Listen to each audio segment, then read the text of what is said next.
Thanks for staying with us. It's now time to look at the headlines on the front pages of the Nigerian newspapers. And I have first with me is This Nigeria, with the main headline reading, Presidency denies Minister Edun's 105,000 naira new minimum wage proposal, says leaked fiscal policy document unapproved, unofficial. And on the ear of the newspaper, will give FCT all support required. Tinubu unveils B6, B12, Circle Road in Abuja will give FCT all support required, as according to the President, Bola Ahmed Tinubu. Next is Leadership Friday. Federal government, Labour, mum, as Tinubu gets minimum wage report.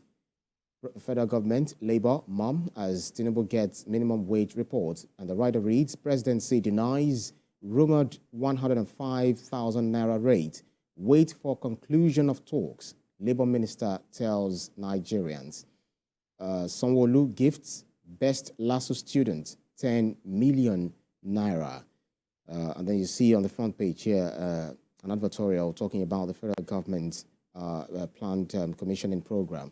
Next is the Daily Independent, which is the national minimum wage. Federal government fails to present new offer, raises committee to fine-tune negotiation, says report linking it with proposing 105,000 naira falls. Clearance of $850 million foreign airlines trapped funds deepens Nigeria's image. Nanta. Tinubu to IFC, it's unfair, perceiving Africa as backward, unstable. 300,000 helicopter landing fee lacks legal framework, unjustifiable. That's according to the AON. Akume asks Nigerians to remain calm, says Tinubu is working. And the writer reads, CNG buses ready, rise, other essentials arriving soon. Labour committed treason by shutting down national grid. I remain committed, loyal member of Labour Party, Peter Obi clarifies. You see that on page 7. The cost of governance, Enugu emerges least in recurrent spending in first quarter. Enugu emerges least in recurrent spending in first quarter. CSO commends Governor Mba.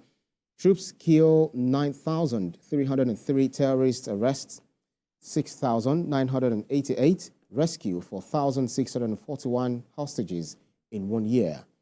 And on the bottom strip, Sanwo-Olu inaugurates 270 housing units in Igondo.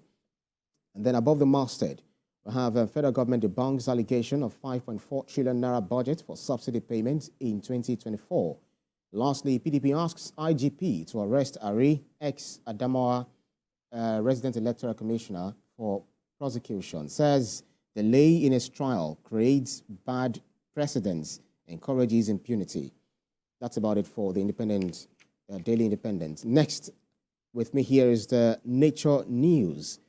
Tinubu reaffirms 25 million trees target by year 2030 as Balarabe pledges enforcement of environmental laws. Finitiri declares monthly environmental sanitation day in Adamawa. That's Governor Fintiri, Ahmed Fintiri, declaring monthly environmental day, sanitation day in Adamawa. College of Education plants 100 trees to mark Environmental Day. Also, Nutrition Health Services benefit 5.7 million adolescents in Kaduna. And then we have Climate Media Center calls for innovative methods of dry season farming. Salako tasks developed nations on pledged $20 billion biodiversity funds. And then we've got some nature advocates demands sustainable environmental actions on biodiversity. That's about it for the newspapers with me, Olamide. I begin with the Daily Trust. Bandits kill 7 policemen, 35 others in Zamfara, Katsina. Review security strategy. Senate tells President Tinubu as Tambuwal calls for state of emergency. Over 9,000 terrorists killed, 9,562 fighters surrendered in 1 year, according to the military. Federal government insists subsidy gone. Atiku alleges lack of transparency. 318 billion naira waivers concessions affected our revenue, according to Customs. The story is making the front page of the Daily Trust. I move to platform times. 40% of Nigerians still live below poverty line despite economic growth, according to the minister. And over 5,000 Nigerians enslaved in Chinese prison, a survivor says. Shutting down of national grid is treasonable felony, the SGF is saying this morning. And on the 2024 Hajj, 7 Nigerian pilgrims detained over lack of compulsory ID cards. NDLE arrest intending pilgrims with cocaine consignments. Documents on suspension of import duties on food, drugs not official, according to the presidency. Former Osun local government chairman, others jailed for 4 years. The story is making the front page of the Platform Times. And through the New Telegraph, Senate asks President Tinubu to review security agency strategies.